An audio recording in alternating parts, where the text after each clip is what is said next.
Всем привет! Сегодня буду делать швейцарскую меренгу и вот такие вот цветочки из нее, которые подойдут для оформления любого торта, детского и не только. Итак, начинаем делать меренгу. Пропорции для швейцарской меренги такие же, как и для любого другого вида меренги. Это 1 к 2. Я имею в виду соотношение белка и сахара. То есть если у нас идет 100 грамм белка, то мы берем 200 граммов сахара. Но я предпочитаю 25% от общего количества сахара заменять на сахарную пудру. Сахар всыпаем в белок, пудру пока отставляем в сторонку и ставим на паровую баню.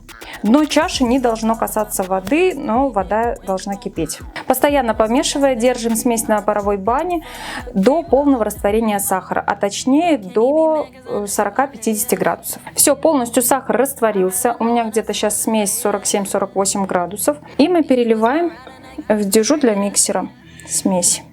Посуда, которую мы используем для приготовления любого вида меренги, должна быть абсолютно сухая. И не должно быть ни капли никакой ни жидкости, не должно быть ни капли желтка. Это правило номер 1 для всех видов меренги. Начинаем взбивать на самой большой скорости миксера. Взбиваем в течение 8-12 минут. Это все будет зависеть от мощности вашего миксера.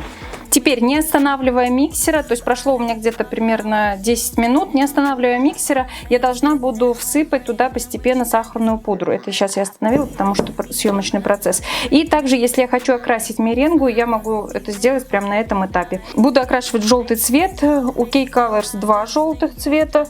Это хинолиновый желтый и тартразин желтый. Мне он больше всего нравится. Я его Тарзаном называю. И пока я буду вводить сахарную пудру и краситель, миксер я делаю на среднюю скорость. После того, как я ввела полностью всю сахарную пудру, опять миксер ставлю на самую большую скорость и взбиваю уже в течение минуты-полторы где-то.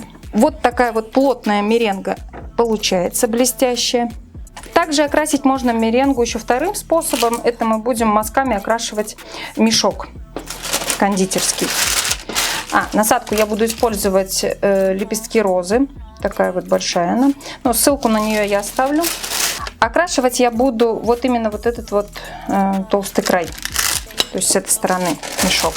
Немного нанесла красителя, красного красителя на кисть. И угол окрашиваем. Тут у меня не совсем угол, конечно, получился, но не суть. Теперь нам понадобится гвоздик, пергамент, квадратики и шпажки.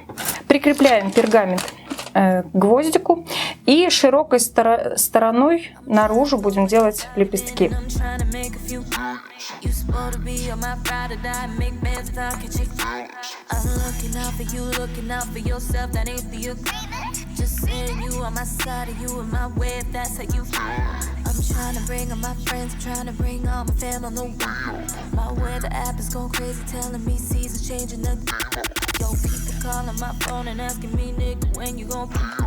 Перекладываем либо на противень, либо мне уже просто удобнее, я уже привыкла на силиконовом коврике.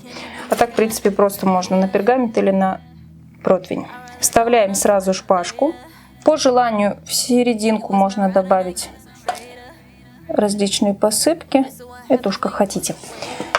Можно вообще сделать беленький цветочек. Я уже делала белые цветы без серединки, то есть полностью у меня были как на ромашки были похожи. И также еще по желанию можно добавить кондурин. Будет такой перламутровый блеск цветочков. Серебряная искра называется. Отправляем наши цветочки в духовку подсушиться. Примерно они там проведут у меня 1,5 часа, где-то час 30, час 40. Духовка у меня разогрета до 90 градусов.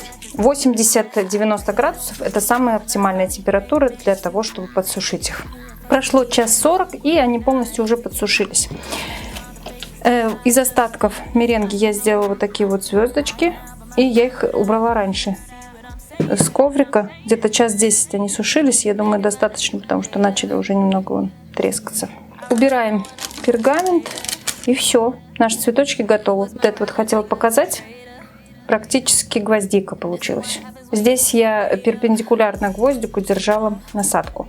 Вот такие симпатичные цветы могут украсить любой торт. Более того, если их ставить в какое-нибудь декоративное кашпо, получится вполне такой симпатичный букетик на 8 марта или, может быть, в подарок кому-нибудь на 14 февраля. Также можно сделать из этой же меренги, можно сделать с помощью такой большой насадки листа, можно сделать листики для вашего букетика. Правда, мысль пришла ко мне уже, когда они подсыхали. А так можно было бы в желтую меренгу добавить еще немного голубого красителя, и получился бы зеленый цвет. Из остатков можно было бы сделать и листву. Ну, в следующий раз попробуем. Я, как всегда, желаю вам удачи в ваших начинаниях. Всего вам самого доброго.